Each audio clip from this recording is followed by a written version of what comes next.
मुझे। चलो मेरी चाय मत गिराना। चलो टूना, चलो चलो नीचे। उनको भी तो चाय पीनी है। चलो नीचे बैठो। ये ले टोना। कल वो रशियन लेडी मिली मुझे, कह रही ये आपकी डॉग है। मैंने कहा हमने अडॉप्ट किया है, मेरी वाइफ की गाड़ी से हिट हो गई थी तो फिर हमने इसका ट्रीटमेंट कराया। डॉक्टर ने बोला 4-5 दिन इसको रेस्ट देना, तो हमने फिर अपने घर में दिया, तब से यहीं रह रही। कह रही मैं रोज आती जाती हूँ, मैं इसको देखती हूँ, बड़ी प्यारी है। मेरे पास भी सेम डॉग है, मेल ऐसे ही, मैंने भी अडॉप्ट किया है। कह रही बहुत प्यारी है। फिर वो उसकी आंखों में आंसू आ गए। कह रही I am crying little bit. मैं कहा व्हाई? कह रही because you rescue this dog. मैंने कहा ऐसे काम तुम करते रहते हैं। हमारे पास 3 कैट है, उसमें से हमने तीनों को ही अडॉप्ट किया। 2 को तो हम लेके आए दूर से, वो 2 को तुम दूर से लेके आए, एक यहाँ पे मिल गई इनकी। वो भी तो चल ही नहीं पा रही थी पिछले के पैरों से।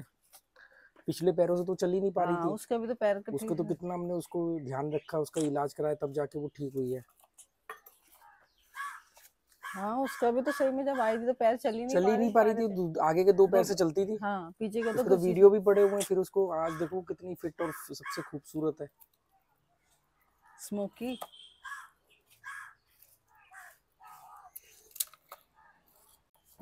जब डोडो पैरालाइज हो गया था, कितने 5-7 दिन लगे थे उसको ठीक होने में। यही टेबल पे बैठा रहता था बेचारा। मैं तो सोच लिया था, मैंने कहा अगर जिंदगी भर भी नहीं चला ना, तो इसको ऐसे ही बैठा के रोटी खिलाएंगे, मतलब ऐसे ही रखेंगे। पर फिर वो लोगों ने सजेशन दिया कि इसको प्याज खिलाओ। और फिर प्याज वगैरह खिलाने से उसको ठीक हो गया। वो 1 हफ्ते के अंदर हो गया था। 1 हफ्ते में ठीक हो गया था। वो थोड़ा सदमा लग गया था उसको ना, पैनिक अटैक आ गया था उसको। याद है वो मेरे ऊपर कितनी सारी पॉटी कर दी थी उसने एक बार जब मैंने उठाया था उसको। जबकि ऐसे कभी करता, इतने टाइम रहा कभी नहीं किया उसने। हाँ भाई ले।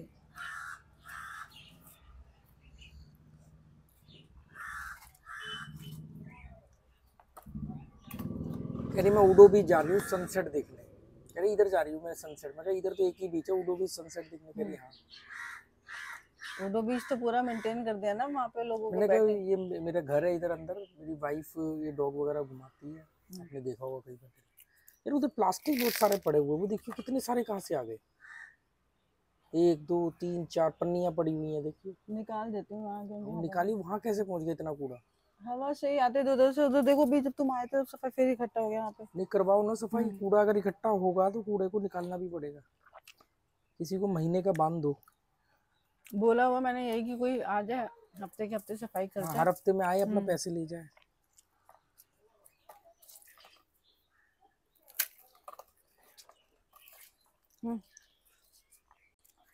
तो खाने नहीं। यहाँ पे कितने फॉरेनर्स हैं, सबके पास ऐसी डॉग मिल जाएगी। सबने ऐसे डॉग, स्ट्रे डॉग अडॉप्ट किए हुए हैं।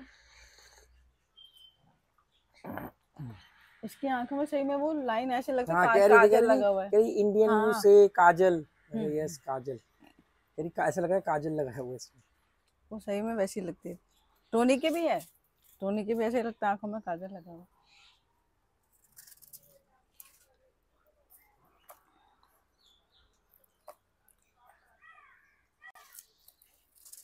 कितने डॉग्स का पोस्टर लगाते हैं लोग, उनके वो सब इंडी डॉग होते हैं, ये स्ट्रे डॉग्स हैं। वो खो जाते हैं, उसमें नाम रखते हैं कि हमको चाहिए। हमने नहीं स्मोकी के पोस्टर लगाए और कितनी बार पैसे दे के लेके आए उसको। डोडो के लिए भी लगाए थे, तो मुझे वो बोला किसी ने, कहती कोई क्यों मतलब पैसों के लिए मुर्गा पकड़ के आपको देगा। मैंने कहा नहीं भाई, जिसको जरूरत होगी वो कर भी देगा। अरे पकड़ के नहीं देगा, हमें फोन भी कर देगा तो हम उसको पैसे दे देंगे।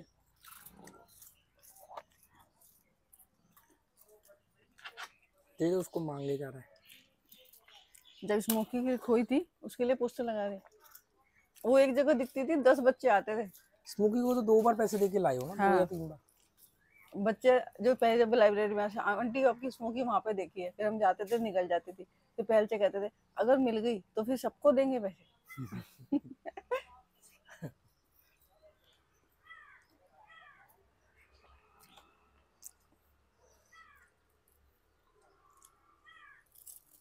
इंडिया की हालत हो रही बहुत खराब। अभी कल एक आदमी कह रहा बड़ा वो बोलता है इंडिया के बारे में, घूम फिर के फिर आता तो इंडिया में ये ना, ये तो भारतीय लोग है तुझे झेल रहे हैं। अच्छा। मैंने उसको लिखा चुप भारतीय कहीं के, फिर मैंने डिलीट कर दिया। मैंने कहा यार इनकी औकात बढ़ जाएगी मेरे कमेंट रिप्लाई करने से।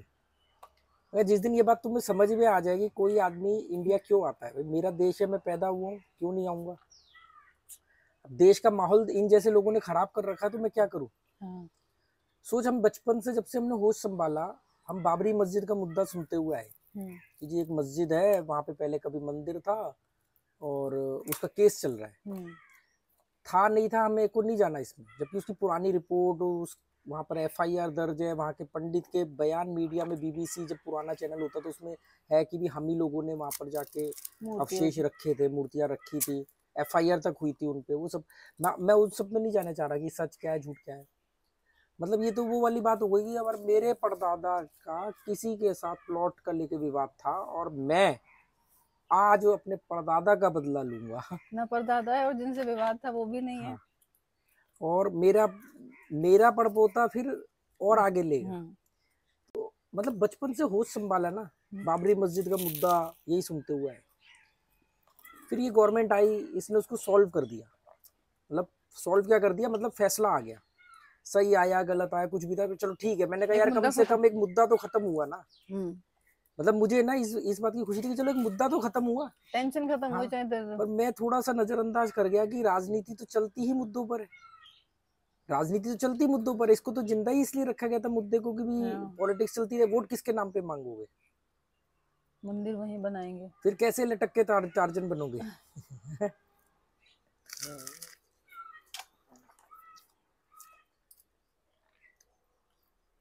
अब वो मुद्दा सॉल्व हुआ, कम से कम 10 मुद्दे और खड़े कर दिए, यहाँ भी था जी, यहाँ भी था जी, यहाँ भी था। मतलब अब हमारे बच्चे आगे और उनके बच्चे आगे इन सब केसों को देखते हुए बड़े और लोग दिलचस्पी ले रहे हैं। न्यूज में चल रहा है ये दिन रात, मतलब दिन रात चल रहा है। इलेक्शन से पहले सर्वे करवाए जा रहे हैं, दंगे हो रहे हैं, पब्लिक दिलचस्पी ले रही है, मीडिया 24 घंटे वही दिखा रहा है। कहाँ जा रहा है ये देश। मतलब तू सोच कि देश की जो लोगों की सोच है, पहले क्या होता था, जो लोग सोचते थे, जो देखना चाहते थे वो दिखाया जाता था। अब बदली अब वो क्या सोचेंगे ये डिसाइड किया जा रहा है। सिंपल सा रूल है साइकोलॉजी का, आपको जो भी चीज पहले 28 दिन होता था, अब मान लो 90 दिन हो जाएगा, 3 महीने आपको जो भी चीज दिखा दी गई, 3-4 महीने आपको लगेगा कि यही सही है और आप इसी तरफ हो। इस बार जब ट्रम्प जीता, इससे पिछली बार ट्रम्प जब जीता तो फेसबुक पर एलिगेशन लगे थे ना कि कुछ साठ गांठ के। मैंने कहा यार फेसबुक इसमें क्या करेगा भाई, पोस्ट पैसा देके लगा रहे हो। नहीं, वो क्या करते हैं सोशल मीडिया वाले, जो विरोधी है उसकी पोस्ट कम दिखाएंगे और जो पावर में आ सकता है या है उसकी पोस्ट वीडियो ज्यादा दिखाएंगे। मैंने कहा चलो यार ये तो होता ही है, कहानी इतनी आसान नहीं है, इसके अंदर की कहानी है जो आपकी साइकोलॉजी चेंज करती है। मतलब आपके दिमाग की सोचने की बनावट को चेंज किया जा रहा है। कैसे, जैसे मान लो तू कांग्रेसी है, तू कट्टर कांग्रेसी है और मैं बीजेपी वाला हूँ, ठीक है। वो क्या करेंगे, मान लो कांग्रेस वाले ने पैसा लगाया है या सोशल मीडिया चाहती है कि भी कांग्रेस वाला आए या बीजेपी वाला आए, तो वो तुझे कम से कम 1.5-2 साल पहले, इलेक्शन से 1.5-2 साल पहले से तेरे जो सोशल मीडिया अकाउंट है जिन पे तुम एक्टिव रहते हो, वहां पर धीरे धीरे शुरुआत में तेरे फेवर की जो न्यूज है, मान लो तू कांग्रेस की फेवर में है तो कांग्रेस के फेवर की न्यूज कम होने लगेंगी, बीजेपी की फेवर की न्यूज ज्यादा आने लगेंगी, कांग्रेस की कमियों वाली न्यूज ज्यादा आने लगेंगी, बीजेपी की कमियों वाली घटने लगेंगी। ऐसा 1.5-2 साल पहले शुरू हो जाएगा टॉनी, 1.5-2 साल पहले शुरू हो जाएगा। ये मालूम है इतना टाइम लगेगा चेंजेस करने में। जाओ 1.5-2 साल मतलब पहले शुरुआत हो जाती है इन चीजों की, 2-2 साल पहले। मतलब सोच इनकी दूर की सोच की थी। अच्छा, ये करने से ये भी अच्छा है, वो पैसा बांटना और ये सब के ड्रामेबाजी भी खत्म।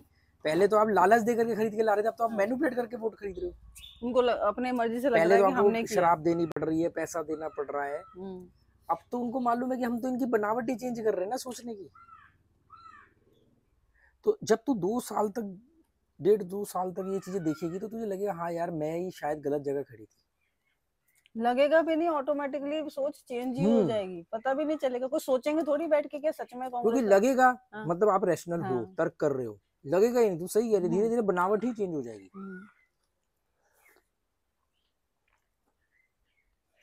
ये चीज बिजनेस में भी यूज हो रही है। अमेज़न को काले रंग की कमीज बेचने में ज्यादा फायदा हो रहा है, सफेद रंग की कमीज बेचने में कम फायदा हो रहा है। तूने अपने दोस्त को व्हाट्सएप पे मैसेज भेजा कि मैं सोच रही हूँ सफेद रंग की कमीज खरीद लूं, वो इंफॉर्मेशन चली गई, वहां तक चली गई कि एक ये बंदा सफेद रंग की कमीज खरीदना चाहता है, तो तेरे पास कमीजों की ऐड आना शुरू हो जाएगी, शर्ट की ऐड आना शुरू हो जाएगी, लिंक आने शुरू हो जाएंगे, ये सब होगा। अब उसको बेचनी काले रंग की कमीज, तो तेरे पास ऐसे ऐसे वीडियो, ऐसी ऐसी चीजें आने लगेंगी जिसमें काले रंग को पावर बताया जाएगा। इस तरह की छोटी ख्वाहिशों में आदमी बहुत जल्दी चेंज हो जाता है, इसमें 2 साल नहीं लगते। तो आदमी कहता है नहीं यार वाइट, वाकई में वो बताएंगे वाइट पीला पड़ जाता है, वाइट पे दाग लग जाता है, ब्लैक कलर पावर का प्रतीक है, ब्लैक कलर टशन है, 2-4 रील दिखा देंगे जिसमें हीरो की एंट्री ब्लैक कलर में हो रही है, अगर आप फीमेल हो तो फीमेल को ब्लैक कलर में दिखा दे, तो व्हाइट पे जाते जाते सीधा ब्लैक कलर की शर्ट खरीद लेगी। ये सब हो रहा है। इससे बचने का क्या इलाज है? इससे बचने का एक इलाज ये है कि अपने आप को सोशल मीडिया से दूर रखो, थोड़ा हमें पूरा दूर नहीं रख सकते, पर इतना रखो कि सोशल मीडिया आपके नियंत्रण में रहे, आप सोशल मीडिया के नियंत्रण में ना रहो। सोशल मीडिया मीन्स इंटरनेट, ठीक है।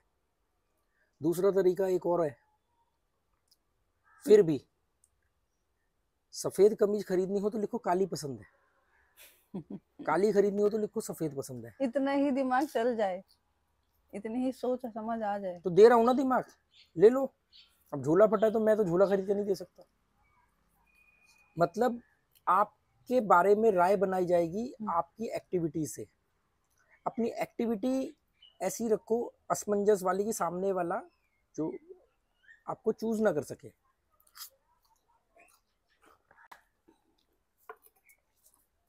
मेरे साथ ऐसा क्यों नहीं होता है, या होता है 10% ही होता है, 90% क्यों नहीं होता है?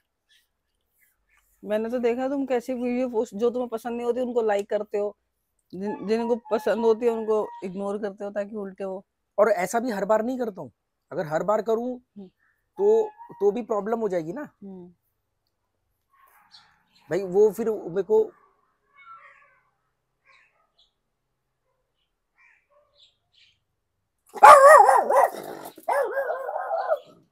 कुछ तो हुआ है कुछ कलेश हुआ है। चल आ जाएंगे लड़ भिड़ के। आ गए, हाँ आ गया, आ गया। तूने तो बोला दिख रहा तुझे? हाँ सामने। ठीक है, तो हर बार नहीं ऐसा करना है, नहीं तो वो अपोजिट पैटर्न समझ लेंगे। आपको तो बचना है ना, आपको अपोजिट राय थोड़ी देनी है। हाँ, उनको समझाना हाँ, थोड़ी है कि हम समझ गए। आपको ये थोड़ी बताना है कि भाई नहीं मैं तो बीजेपी को पसंद करती हूँ पर मैं तुम्हें ये साबित कर दूंगी कि मैं कांग्रेस। ऐसा भी तो नहीं करना, आपको तो इन झंझटों से निकलना है। तो कभी भी अपने आप को ऐसा रखो कि लोग आपके बारे में राय बना ही ना सके। जैसे मेरे बारे में लोग कहते हैं कि भी मैं अनप्रिडिक्टेबल हूँ, मेरा कुछ भी नहीं पता मैं कब क्या कर जाऊँ, और कुछ मायनों में तो मैं अपने आप को भी नहीं मुझे पता होता कि मैं क्या कर जाऊँ। और यही रोमांच है लाइफ का। तो ये जो सोशल मीडिया में एक्टिविटी, क्योंकि देखो आप लाइक करो या ना करो, आप कितना टाइम कहाँ दे रहे हो ये तो मालूम पड़ेगा हमको। तो वही जो आपको पसंद आ रहा है।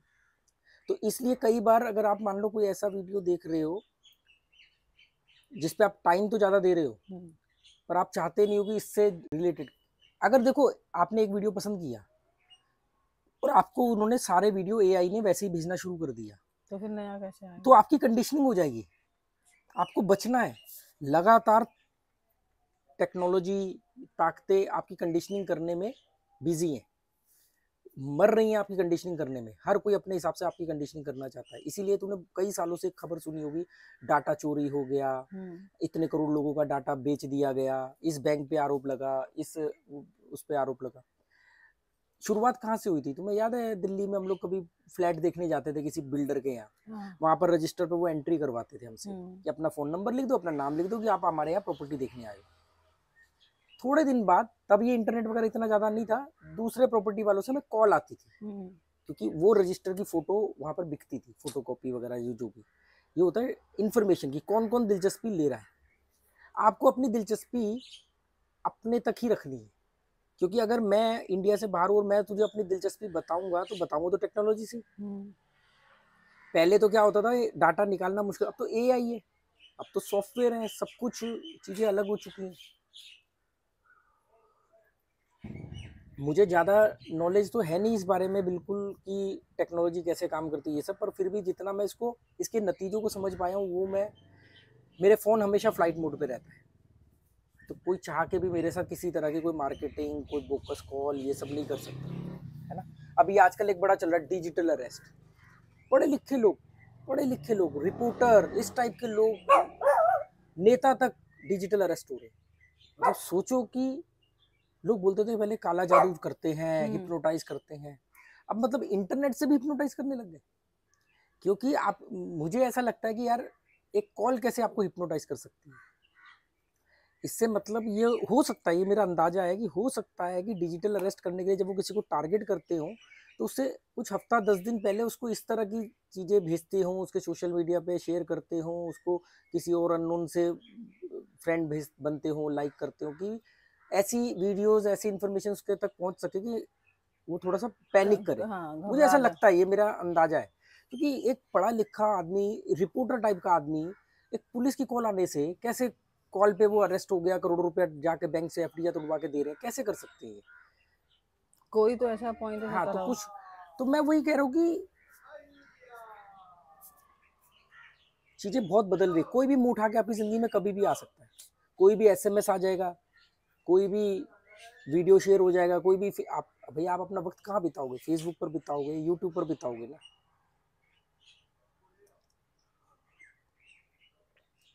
मैंने कब, कहाँ पर क्या देखना है और कितनी देर देखना है, ये मैं डिसाइड करता हूँ। पर चक्कर क्या है कि जैसा मैं हूँ, मेरी concentration power on an average थोड़ी ज़्यादा है, तो बाकी के लोग नहीं हो पाते। वो उनका पूरा दिन ही फेसबुक या सेलिब्रिटीज क्या कर रहे हैं उनके ऊपर निकल जाता है।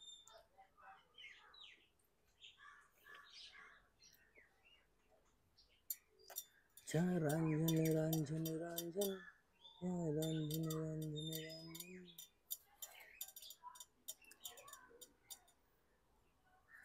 मतलब अब आप क्या करोगे इंडिया में? आप जितनी मस्जिदें बनी हुई हैं उनमें से जिन जिन मस्जिदों पर आपको डाउट होगा, आप उनके सर्वे करवाओगे, पिटीशन फाइल करोगे, केस चलेंगे। नहीं कितने टाइम नहीं, ये अगर चल भी रहे हैं ना, कोई दिक्कत नहीं, पूरे दिन मीडिया में इसको रिपोर्टिंग। चलो ठीक है भाई, जज बैठे हुए, कानून बैठे हुए हैं, वो अपने आप करेंगे अपना काम। इसको पूरा दिन मीडिया में चलाना। देखो मेरे मोहल्ले में कोई मस्जिद है और मेरा ये कहना है कि इसमें पहले मंदिर था, मैं गया कोर्ट के पास, कोर्ट को लगा कि ये बात सुननी चाहिए, ये मेरी भावना, मेरे मंदिर के जज्बे, उस मस्जिद के विरोध में उस जज का फैसला है, उस कोर्ट का फैसला है। ये हम 3-4 लोगों की बात है, ये तो एक निजी बात हो गई ना। आप इसको जबरदस्ती हाईलाइट कर रहे हो। तो जहां पर मंदिर वाला और मस्जिद वाला दोनों साथ में बहुत बढ़िया रह रहे हैं, वो बढ़िया रह रहे हैं, मतलब एक जगह पे एक ही मोहल्ले में मंदिर भी, एक ही मोहल्ले में मस्जिद भी, और दोनों बहुत बढ़िया रह रहे हैं, उनको भी आप पूरे दिन वो वाली खबर दिखा रहे हो, देखो यहाँ पर ये हुआ, यहाँ पर हुआ। मतलब ये हुआ कि अगर किसी शर्मा ने किसी गुप्ता के प्लॉट पे कब्जा कर लिया, किसी शर्मा ने किसी गुप्ता के प्लॉट पे कब्जा कर लिया, तो मीडिया पूरी गुप्ता कम्युनिटी, पूरी शर्मा कम्युनिटी को इन्वॉल्व कर रही है। वो एक शर्मा एक गुप्ता का आपसी झंझट है। अब लोग कहेंगे आपसी कैसे हो सकता है, ये तो भगवान का विषय है, इसका है नहीं, तो बाकी जगह पे शर्मा गुप्ता साथ में भी तो रह रहे हैं। ये तो निजी हो गया ना, ये एक पर्टिकुलर पॉइंट हो गया। निजी मतलब एक पर्टिकुलर एरिया हो गया। आप उसको पूरे हिंदुस्तान में फैला रहे हो। तो जहां पर शर्मा ने कभी गुप्ता के प्लॉट को कब्जा नहीं किया, दोनों साथ बैठ के रोटी खा रहे हैं, उनका क्या मतलब? पर वो भी न्यूज वो देख रहे भी हैं। उनके बीच में भी खटास आएगी। हाँ देखो यार, होते ही शर्मा ऐसे। बात समझ रही है? सेम वही हो रहा है।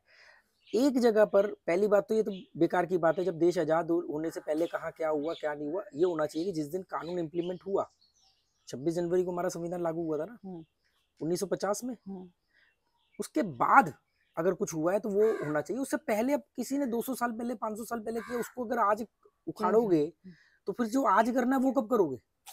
जो काम आपको आज करना है वो आप ना करके आप 500 साल पुराने मुद्दे, 200 साल पुराने मुद्दे पर आज अगर आप हिंदुस्तान की जनता को इन्वॉल्व कर रहे हो, तो वो जो जनता को आज काम करना चाहिए वो कब करेंगे?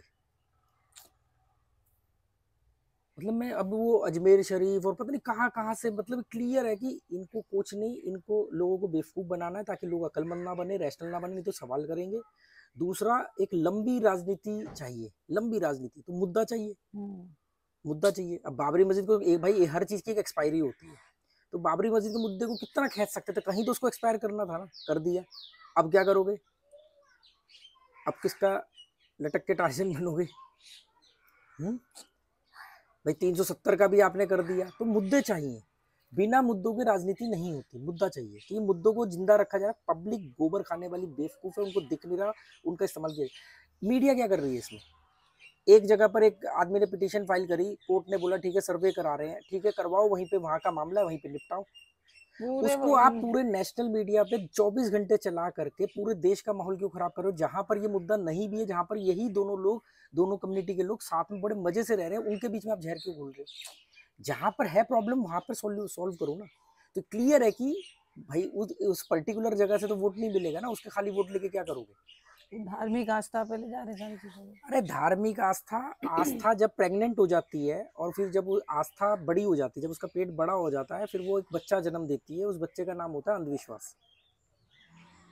फिर अंधविश्वास के जब रैपट मारते हो तो आस्था की चीख निकलती है, क्योंकि उसकी उसकी माँ है वो। आस्था की चरम सीमा ही तो अंधविश्वास होता है। अंधविश्वास और आस्था में डिफरेंस क्या है? मैं कम मानता हूँ, वो मेरी आस्था है, तू ज्यादा मानती है, वो तेरी आस्था है, मैं कम मानता हूँ इसलिए तेरी आस्था मेरे लिए, जितने भी मेरे से ऊपर की आस्था है वो अंधविश्वास है। What is the definition of अंधविश्वास? आस्था का एक्सट्रीम रूप अंधविश्वास है। अब एक्सट्रीम कौन सा है? जो मेरे से ज्यादा है, जो इंडिविजुअल व्यक्ति के हिसाब से जो भी ज्यादा मानता है वो उसके लिए अंधविश्वास है। उलझा के रख दिया है देश। ऐसे नहीं जा रहा है, ऐसे जा रहा है, उल्टा जा रहे हैं, उल्टा जा रहे हैं। मतलब 200 साल पुराने, मतलब सोचो, पढ़े लिखे लोग न्यूज बैठ करके राय बना रहे हैं। मुसलमानों को मुसलमान लोग ये बता रहे तुम्हारे पे अत्याचार हो रहा है, देखो ये हो रहा है, दमन हो रहा है तुम्हारा। हिंदुओं के नेता हिंदुओं को भड़का रहे हैं। अरे भाई 500 साल पहले मेरा प्लॉट, मेरे मेरे दादा परदादा का प्लॉट किसी ने ले लिया, मैं उसके लिए अपना वर्तमान क्यों खराब करूं? मुझे आज रोटी चाहिए, मुझे आज गाड़ी चाहिए, मुझे आज बंगला चाहिए, मुझे आज एसी चाहिए। सेम मुद्दा इतने साल देखा कि क्या हुआ उसके बदले में। गधे है गधे, गधे भी कहना ना, गधे को ही बेइज्जती है। गधे आ जाएंगे विरोध करने यहाँ पे कि तुमने इनको हम गधा कैसे कह दिया। यार ये जितने भी हमारी एज के आसपास के लोग हैं, इन्होंने बचपन से बाबरी मस्जिद का मुद्दा देखा हुआ। अकल नहीं आई, मिला क्या इससे? किसी एक को रोजगार मिला?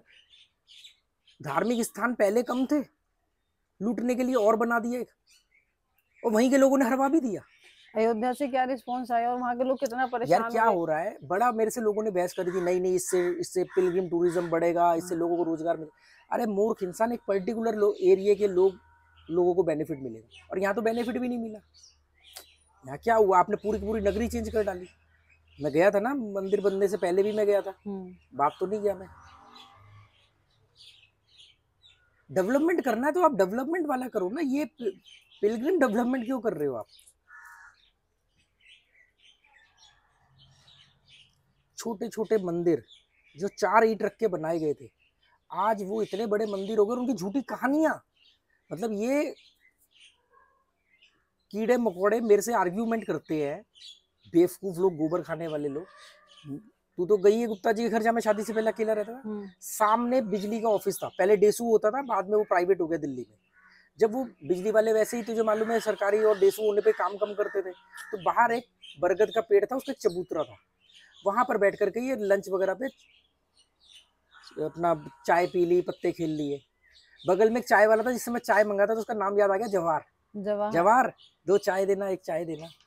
तो वहां पर एक छोटा सा, उन्हीं लोगों ने, जैसे सरकारी लोग मिलकर के बाबू टाइप के लोग बना देते ना अपने सामने पेड़ के पास में, एक छोटा सा उन्होंने मंदिर बना दिया, ऐसे छोटा सा बिल्कुल, जैसे ये बाहर डोडो वाला है ना, ये तो ज्यादा छोटा है, इससे थोड़ा सा बड़ा बना दिया, उसमें एक मूर्ति रख दी कृष्ण की। बस कई सालों तक मैं ये देखता हुआ आया। उसके बाद कब धीरे धीरे वहाँ उस मंदिर का मैं मेंबर था, वो जो होते ना मेंबर बन जाओ, हर महीने इतना पैसा देना पड़ेगा, तो मुझे वही पड़ोसी ने, गुप्ता जी ने मेरे को वहाँ का मेंबर बना दिया कि भाई पैसे कमाता है लड़का है, चलो जी। तो संडे के संडे मीटिंग होती थी मेरे लिए ना, मैं क्या, मेरे से 500 रुपए ले लो आप, पर मेरे से बोलो 100 रुपए महीना बाउंडेशन है, वो नहीं मैं बर्दाश्त कर सकता। मैंने बड़ी मुश्किल से पीछा छुड़ाया, कई महीने वो मीटिंग होती थी संडे के संडे, तो मैं कई बार गया भी। तो एक बार मैं गया तो वहां पर वो मीटिंग चल रही है, कितना पैसा आया, दान का कितना आया, पुजारी से हिसाब लेते थे। तब मुझे मालूम पड़ा कि पुजारी सैलरी पे है। मुझे लगता था पुजारी भावना से, मतलब भक्ति भाव से है, और जो हम पैसा दान कर रहे हैं वो सारा पुजारी को जा रहा है, और पुजारी ही रख रखाव कर रहा है। तो मुझे मालूम पड़ा नहीं, ऐसा नहीं है, पुजारी सैलरी पर है, और पुजारी टाकेबाजी भी कर रहा है, और इसके लिए हिसाब मांगा जा रहा है, और उसने कई खर्चे एक्स्ट्रा किए हुए हैं जिसके लिए उससे जवाब मांगा जा रहा है। मतलब वो आदमी जो आपके साधारण व्यक्ति और भगवान के बीच का सूत्रधार है, उसको वहां पर जवाब देना पड़ रहा है। तो ये हुआ। उसके बाद वो बोला, अच्छा वो ना ठाकुर जी को गर्मी लगती है, तो एक पंखा लगाना है। मैंने अपनी हंसी कैसे रोकी मैं जानता हूँ। और सर्दियों के लिए तो फिर चलो हम अगली मीटिंग में बात करेंगे, पर अभी ना ठाकुर जी को गर्मी लगती है तो पंखा लगाना है। मेरे को पहले लगा ठाकुर जी कोई सीनियर पंडित होंगे, वे दोपहर को सोते होंगे, पंखा नहीं है, गर्मी लगती होगी। बाद में मालूम पड़ा वो ठाकुर जी मूर्ति को कह रहे हैं, ठीक है, खाना खिला रहे हो, ये कर रहे हो, वो कर रहे हो। अभी वहां पर 4 मंदिर हैं, सेम जो मंदिर था उसके साथ चिपक के एक और मंदिर बना, वो मेरे सामने बना था। अभी जब मैं कई सालों पहले, गोवा शिफ्ट होने से पहले जब मैं उस इलाके से गुजरा, तो वहां पर 2 मंदिर और बन गए। शनि मंदिर बन गया, क्योंकि शनि का डर बहुत है, तो शनि मंदिर अगर कहीं भी बनाते तो रेवेन्यू बहुत तेजी से बढ़ता है। मंदिर बन गया, 4 मंदिर बन गए, मतलब पहले एक कमरा था छोटा सा जिसमें हम बैठ के मीटिंग करते थे, अब 4 हो गए हैं। और वहां की जो निगम पार्षद है, जिसका कोई रोल नहीं था, अब वो भी उसमें इन्वॉल्व है। कभी वो वहां पे कोई काम करवा देगी तो अपनी वो टाइल लगवा देगी, या कभी उसका वो बैनर लग जाएगा, इस तरह की चीजें अब वो इन्वॉल्व हो गई। और वहां पर शनिवार के दिन इतनी लंबी लाइन लगती है, और वहां पर वो ठेका एक दिया गया है जो वहां पर तेल कुप्पी और वो काला कपड़ा और वो काले तिल बेचेगा, और इतनी लंबी लाइन लगी है। यहाँ तक तो ठीक था, फिर मंगलवार को भी लाइन लगने लगी, चलो ठीक है, मूर्खों की कमी नहीं है, बीमार है बेचारे, सिजनोफेनिया के शिकार है, कभी ठीक होंगे 200-400 साल में। मुझे जब ये सुनने को मिला कि ये मान्यता पूर्ण करने वाला मंदिर है, मतलब कि यहाँ पर मन्नत मांगने पर पूरी हो जाती है, तब मुझे बहुत अजीब लगा। कि मैंने कहा या तो षड्यंत्र के तहत किसी ने खबर फैलाई है, या लोगों ने खुद ही मान लिया। कोई बड़ी बात नहीं, अब तक वहां पर बोर्ड लग गया हो प्राचीन मंदिर, लग गया हो, कोई लिखेगा कि डेसू के 4 लोगों ने मिलकर बनाया। जिस आदमी ने बनाया वो आदमी बहुत बड़ा क्रिमिनल था, उसने जेल में सजा काटी, और सजा काटने के बाद वो बहुत शरीफों वाली जिंदगी जीने लगा, और वो वहां पर बैठता था, उसकी बड़ी रौबदार मूछें थी, उसकी डेथ हो गई है। उसका बहुत बड़ा रोल था उसमें, तो होता ना आदमी बाद में धार्मिक बन जाता है, तो उसने कहा चलो ठीक है यार, और उसके आगे कोई बोल भी नहीं सकता, तो उसने बना डाला वहां पे। अभी हम जहाँ रह रहे हैं, यहाँ पर हम जब आए थे 3 साल पहले, तो एक छोटा मंदिर था, छोटा नहीं मतलब बड़ा था, पर इतना बड़ा नहीं था जितना बड़ा वो आज है। और मैं 3 साल से उसको देख रहा हूँ। आज जितनी लंबी लाइनें लग रही हैं, या मैंने कल जितनी लंबी लाइन देखी, मैं हैरान हो गया कि यार ये किस तरफ लेके जा रहे हो यार आप लोगों को, मेला जैसा लगने लगा। आप प्रॉपर एक बिजनेस मॉड्यूल तैयार कर रहे हो। वहां पर पहले एक दुकान होती थी फूल माला बेचने की, आज 10 दुकानें हैं, वहां पर लाइन लग रही है, वहां पर चढ़ावा आ रहा है, कंस्ट्रक्शन रुक रही है। अच्छा, धर्म के नाम पे आप कंस्ट्रक्शन को रोक भी नहीं सकते। आप कर क्या रहे हो, लोगों को लेके कहाँ जा रहे हो यार। अरे जो जैसे चल रहा है उसको वैसे भी चलने देते तो ठीक था। आप बढ़ा रहे हो, आप झूठी कहानियां गढ़ रहे हो। किसी भी मंदिर के आगे प्राचीन लिख दोगे?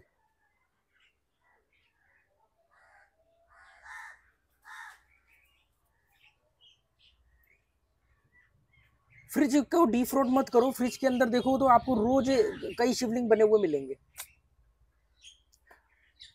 यार अमरनाथ मंदिर का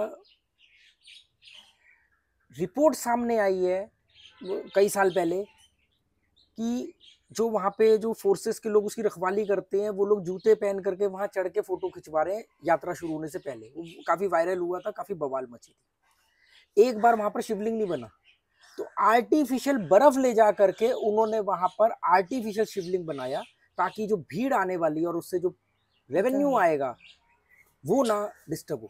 आप कर क्या रहे हो? ये इतना बड़ा प्रोपेगेंडा है, पर इन गधों खच्चरों को आप नहीं समझा सकते, नहीं समझा सकते। देखो गवार को आप समझा सकते हो, पढ़े लिखे गवार को कैसे समझाओगे आप? कितने लोगों ने कहा होगा आज के बाद हम मान नहीं जाएंगे यार, ये तो आर्टिफिशियल बर्फ लाके बनाए हैं, मतलब कि ये तो क्लियर क्लियर आप हमें बेवकूफ बना रहे हो। मंदिरों के बाहर, मस्जिदों के बाहर, धार्मिक स्थानों के बाहर जितनी भी दुकानों से कितना रेवेन्यू लिया जाता है, क्योंकि भाई तुम भी तो कमा रहे हो। सारा का सारा मॉड्यूल कमाई का है। बात बोल दो तो इनकी माँ की चीख निकल आती है। आस्था की, अंधविश्वास को आप बोल दो तो आस्था की चीख निकल आएगी। अंधविश्वास की जननी है ना आस्था। जिस दिन मैं लपेटा गया मुझे कौन बचाएगा बता? जो वकील मैं करूंगा वो धार्मिक होगा, जो वकील मेरे खिलाफ खड़ा होगा वो धार्मिक होगा, जो जज फैसला देगा मुझे वो खुद सुबह हाथ जोड़ करके आया होगा। ऐसे थोड़ी तुम्हें परेशान बोल कहते हैं। ओ माय गॉड के परेशान। वो तो बाद में पूरी मूवी को ही, अब वो डरते हैं ना, डायरेक्टर ने सब कुछ बता के बाद में उसको चेंज कर दिया एंड में, ये सेफ रहूं। सेम जैसे गैलीलियो ने माफी मांगी थी। गैलीलियो ने भी तो यही कहा था कि मैं माफी मांग रहा हूँ, पर मैं जानता हूं मैं जब माफी मांग रहा हूँ धरती फिर भी घूम रही है। तो और वही चर्च फिर अभी 1900 समथिंग में वो चर्च के पॉप ने द्वितीय ने माफी मांगी। माफी भी नहीं मांगी, सिर्फ इतना कहा चर्च की तरफ से गैलीलियो के मामले में गलती हुई है, बस। उस आदमी को आपने आखिरी सांस तक अपने घर में नजरबंद रखा। क्योंकि आप लोगों की भीड़ ज्यादा है तो आप कुछ भी कर सकते हो। ब्रूनो को जिंदा जला सकते हो, गैलीलियो को नजरबंद कर सकते हो। मैं कई बोलते ना इंडिया से क्यों, अरे भाई जो जज, मान लो मैं जाऊं कानून मेरी मदद करेगा, वो जज ने सुबह खुद वो हाथ जोड़ के आया होगा, जिस भी धार्मिक धर्म को मानता होगा, जो खुद सुबह पूजा करके आया है, जो वकील है वो खुद टीका लगा के आया होगा या खुद वो पूजा पाठ करके आया होगा, वो कहाँ मुझे खड़ा करेंगे बताओ? वो तो बायस है ना। सुकरात के मामले में बायस ही तो हुए थे। 2 बार 3 बार वोटिंग क्यों हुई थी? कि किसी भी तरीके से वोटिंग को उस लेवल पे लेके जाना है। कितनी 2 बार हुई थी 3 बार? पता नहीं, मैंने दो बार वोटिंग हुई थी या 2 से ज्यादा बार हुई थी कि भाई जब तक कि पूरे पहली बार वोटिंग में वो उसको बचा लिया गया था तो उसको फिर बाद में खरीदे गए थे, जो सांसद थे या जो भी थे उनको वोट खरीदे गए, और फिर दोबारा वोटिंग हुई तो सबने फिर उसको गुनहगार माना। इनकी दुकानें बंद हो जाएंगी ना। आप धार्मिक स्थान पे बिना चंदा दिए कोई काम करवा के दिखा दो, ब्लैक को व्हाइट करके दिखा दो, सबसे बड़ा सोर्स है ये। किसी भी धार्मिक स्थान में, स्कूल में बिना डोनेशन के आप बच्चे का एडमिशन करा के दिखा दो। मेरे डैडी एक बार मेरे को ले गए थे किसी अच्छे स्कूल में एडमिशन करवाने, इंग्लिश मीडियम में। उन्होंने कहा आप काम क्या करते हो? मेरे डैडी का मेरा इलेक्ट्रिक का काम है भागीरथ प्लेस में। कह रहे हमारे ना स्कूलों के क्लासरूम के पंखे पुराने हो गए हैं, आवाज़ बहुत करते हैं, तो आप कुछ पंखे अपनी तरफ से डोनेट कर देना। मतलब मेरे डैडी का, मैं पंखे नहीं बेचता हूँ। उनको लगा इलेक्ट्रिक का मतलब यही होगा, बिजली का काम होगा, तो इनसे 8-10 पंखे लगवा लेते, पंखे खरीदने होंगे। मतलब भीख मांग मांग के तो ये काम चला रहे हैं। भीख को बोलते हैं दान ना, वर्ड कितना अच्छा निकाला, सोफिस्टिकेट, डोनेशन। रिश्वत को डोनेशन का नाम दे दो। कैसे रह सकते हैं मतलब एक रैशनल आदमी इस सोच के बीच में, बता मुझे। मतलब मैं कल रात से सोच रहा हूँ कि इतनी लंबी लाइन, इतनी सारी दुकानें। ये कहेंगे रोजगार, अरे रोजगार तो मिला 50 लोगों को, उस 50 लोगों को रोजगार देने के लिए आपने 5 लाख लोगों को मूर्ख बना दिया। जबकि अगर 5 लाख लोग रैशनल रहेंगे तो वो ऑटोमेटिकली इतना हाँ बिजनेस डेवलप कर देते कि हाँ। अब जीवन में हर दूसरे दिन तो ये है कि यार ये काम करना है, वहां कभी जा रहा है। पूछा इन लोगों ने कि क्यों जा रहे हैं? पहले HNI जा रहे थे, अब जिसकी भी औकात है वो इंडिया छोड़ के क्यों जा रहा है? वो भी इंडिया में रहेगा तो रोजगार दे सकता है ना। मैं अगर इंडिया में अपना कोई काम फैलाऊं, 4 ऑफिस खोलूं तो 10 लोगों को रोजगार दूंगा। जब मेरे को मालूम है कि मैं यहाँ रह ही नहीं, रहना चाहता भी नहीं, रह सकता भी नहीं, क्योंकि जब तक ये सोच नहीं चेंज होगी यहाँ रहना मतलब एक इनसिक्योर, असुरक्षा का भाव रहेगा।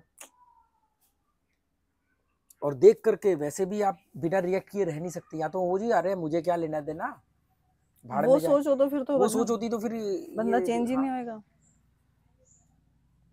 ओ रांझन रांझन रांझन या हीर ने छोड़ दी, क्या है गाना?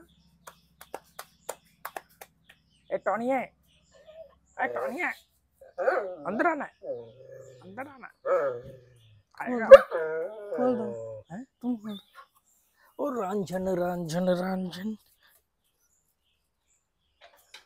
आओ जेरी, जेरी चलो अंदर, अंदर चलो, चलो चलो सब, चलो अंदर, अंदर लूना, चलो अंदर।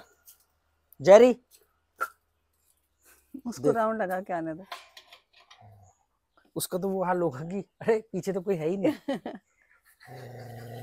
ओ रांझन रांझन खा ले भाई, इसीलिए आए तो अंदर, इतनी शांति से अंदर तभी आता है। आ गया, बस भारी रहे।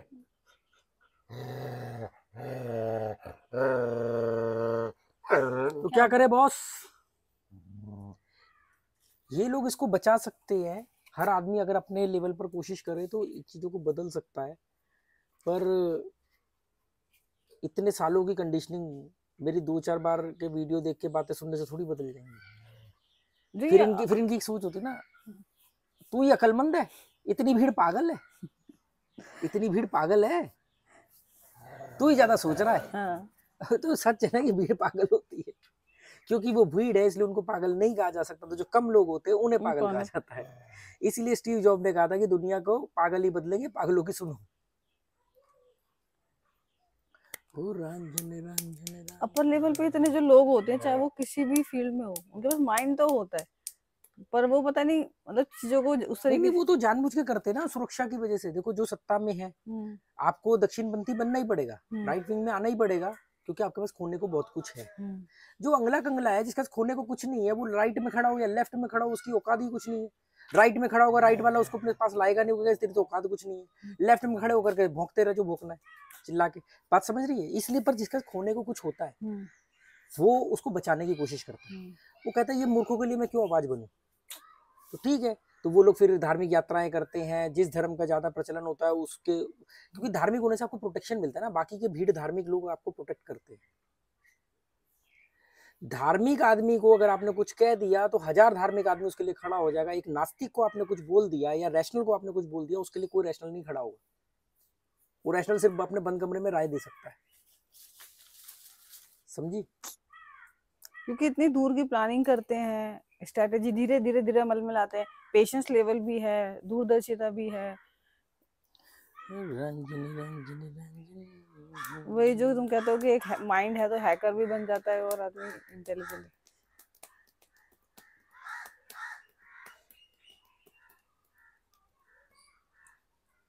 जेरी, जेरी निकल जा। जेरी डिस्टर्ब हो जाता है कि मेरे को अकेला कैसे छोड़ दिया आज। रंजन रंजन रंजन, देखो उसका मन कर रहा है अकेले जाने का, पर डर रहा है।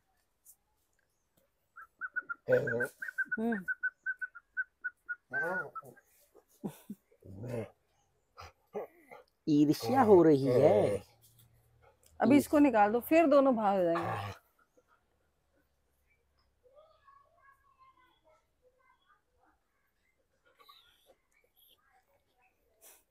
ये रात भर बाहर रहे हैं दोनों। गेट खुला था, थोड़ी देर के लिए छत पे गए, फिर वापस नीचे।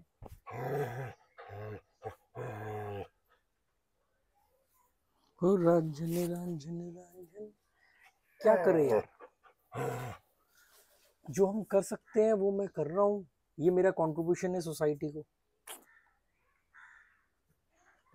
मतलब कोई सवाल नहीं उठा रहा।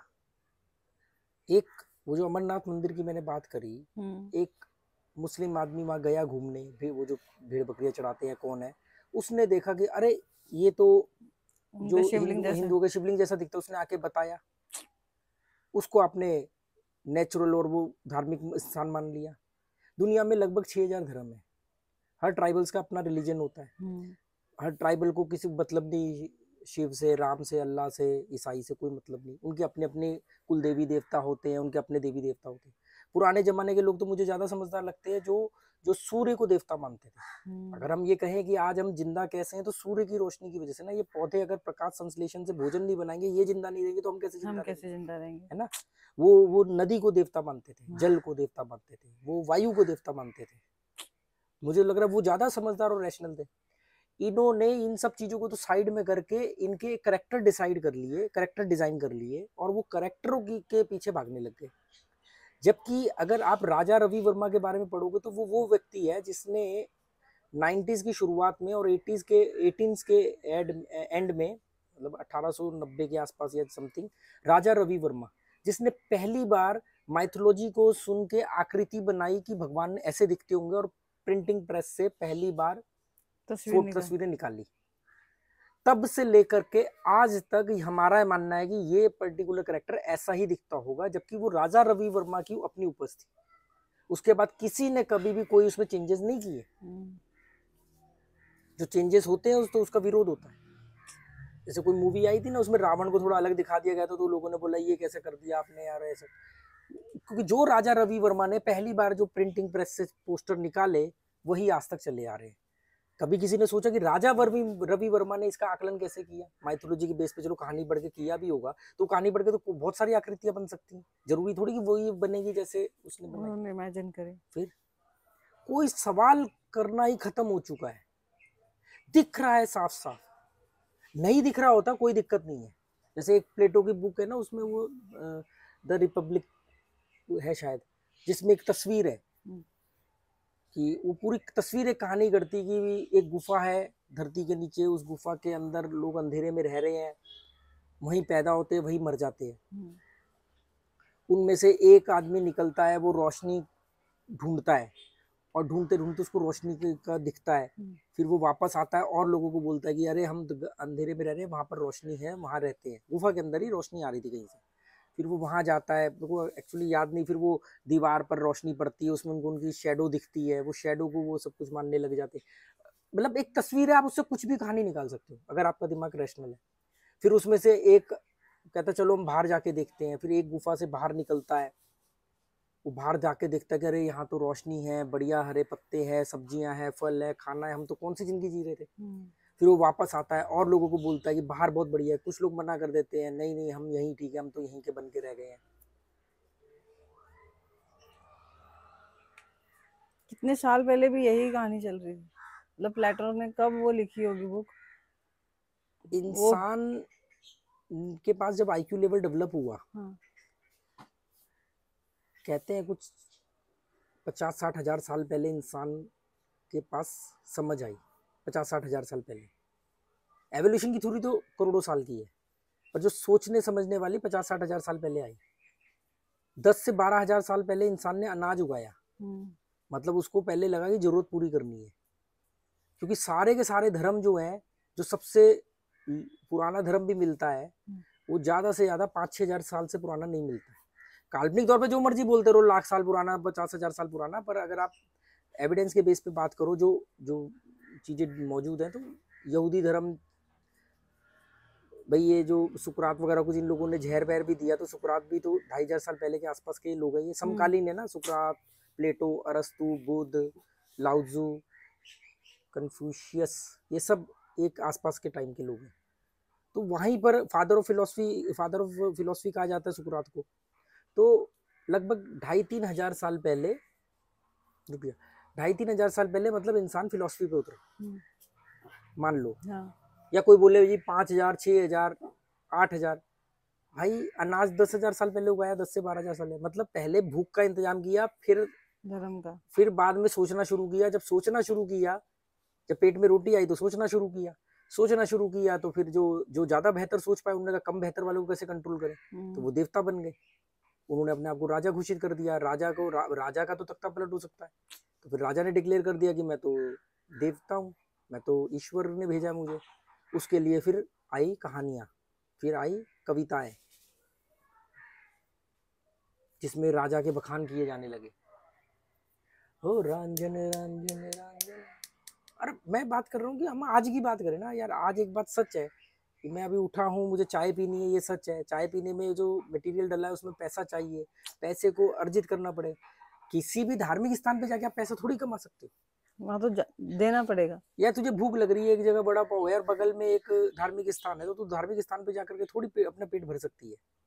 और ना तू धार्मिक स्थान पे जाके मेडिटेशन कर पाएगी खाली पेट। पहले तू जाएगी वड़ा पाव खाएगी, उसके बाद में जब पेट भरेगा डकार आएगी, फिर कहेगी चलो अब मेडिटेशन करते हैं। हो रांझन रांझन रांझन नहीं पलने पड़ेगी। वो कह रहा आप भारतीय लोग हैं जो तुम्हें झेल रहे हो। अबे तो डॉक्टर ने बोला झेलने को है? एहसान मानो मूर्खों कि मेरे जैसे लोग बचे हुए हैं अभी। माँ बाप के पैसे बर्बाद किए, और माँ बाप भी ऐसे ही थे। स्कूल किस लिए भेजा था? सवाल करने के लिए भेजा था, या स्कूल एक जैसा सोचने के लिए भेजा था? तो स्कूल ने तो एक जैसा सोचने वाला बना दिया। तो तोड़ दो लो ये सारे स्कूल, उखाड़ फेंको।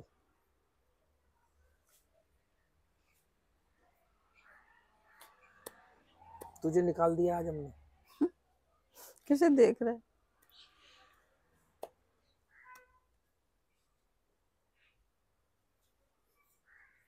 चलो आज के लिए इतना काफी है। Okay, good bye, thank you.